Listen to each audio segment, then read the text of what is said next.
reaction to the letter from the Justice Department that they walked away from the Trinity matter? Well, I've been somewhat surprised by it, both surprised and unsurprised. The fact is that they have not found any criminal liability here. On the other hand, they can't explain the tremendous inconsistencies of what happened in this particular instance, so I'm very concerned about it. They have left it open for the state to determine whether or not there has been criminal activity and whether or not people need to be indicted. But their own investigation did not disclose that, according to them. I met with the Deputy Attorney General just last night on this.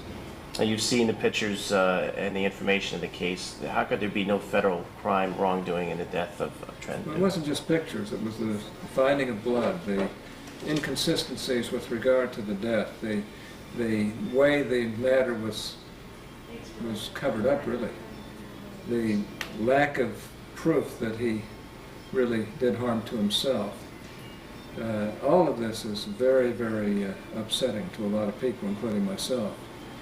Now, we haven't held a hearing on this lately because of the ongoing federal investigation.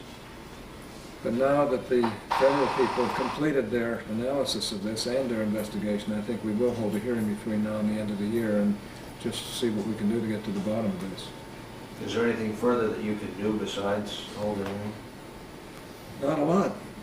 Not a lot. We've pushed the FBI and the Justice Department as far as we can push them. Now what we've got to do is push them through hearings and see what happens there. But it still doesn't mean that that justice won't be done in this case, because the state, certainly the state is looking into it and may very well decide more has to be done. In December, you told Attorney General Janet Reno that it looked like this was murder. Do you still believe that Trinity was murdered? Well, I don't know that I ever went that far, but it certainly looks terrible. And it certainly makes one wonder whether or not a murder was committed or a manslaughter. It certainly has a lot of elements of questionability.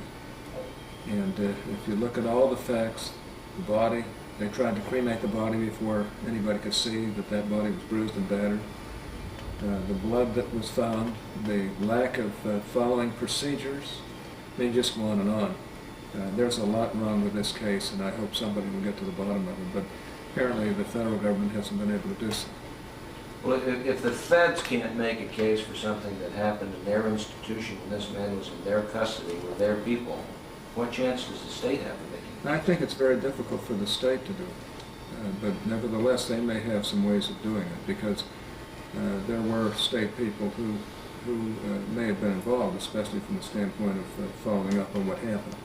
Well, if indeed the state does make a case in this incident, this crime, if they find it to be what occurred on federal property, is it not thus a federal crime? Could be, and if they can make the case, we may. I'm sure the Justice Department will revisit it. I was disappointed in these findings. There are just too many unexplained facts, too much brutality apparently done, and frankly no answers. And I can't understand that. Or does it have the aroma of cover-up? Yep, it has the aroma of cover-up. You talked about holding a hearing. Will your committee have full access to the Oklahoma federal grand jury's findings? Say that again?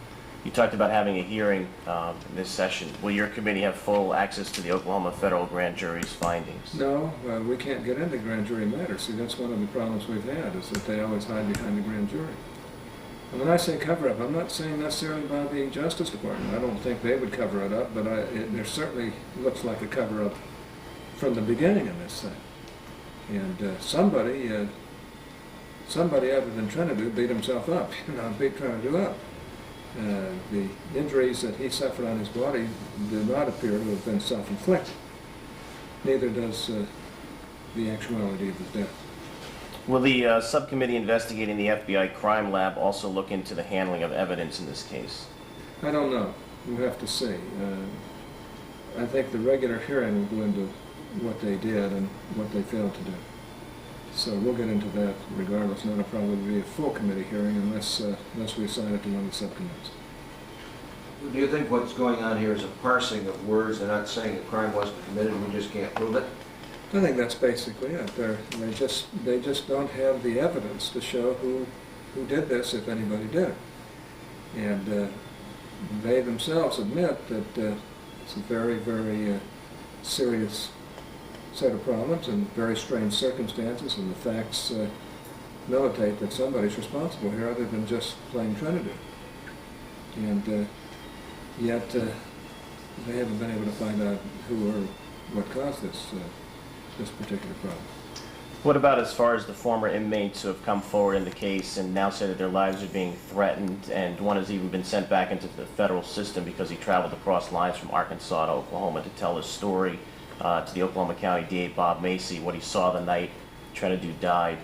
He said that he saw an officer cleaning bloody batons the night that Trenadu died. Your comments on that? Don't know much about that. Haven't been into that, but that's serious. That's serious stuff. And like I say, it does look bad. And somebody has not told the truth here, and somebody is in my opinion, covering up.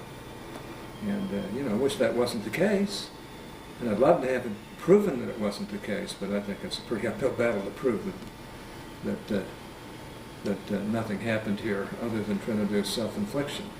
That doesn't look possible to me under the facts that I've seen. So I'm very concerned about it. It just appears to be a tremendous injustice as we sit here right now. The same Oklahoma medical examiner who worked the bombing case, Fred Jordan, will not rule the death a suicide, and the Army's top ME agrees with him. Will you call them both to Washington to testify at this planned hearing? We would certainly try. Now, if they're involved in the state grand jury proceeding, they may also not be able to testify or willing to testify, but we'll see. I think that's a real possibility. Okay? And one more question about the billboards in Washington, D.C. and across the country demanding justice and applying that Attorney General Janet Reno has been stonewalling you. Have you seen those and your comments on those billboards? I saw a mock-up of one of the billboards that had my name on it, and I asked them to take my name off. I don't know whether they have or have not, but I've left a message on the phone, and I also sent a letter. So I think that interferes with what I need to do here. And but on the other hand, I don't blame people for being up in arms about this. There's something really rotten in Oklahoma here. I want to ask you just about one other thing here. Sure. The president unveiled his IRS plan today. What's your reaction to it? Well, it's, you know, there are some nice suggestions there, and they should be helpful in making the IRS a more efficient and better organization. But it's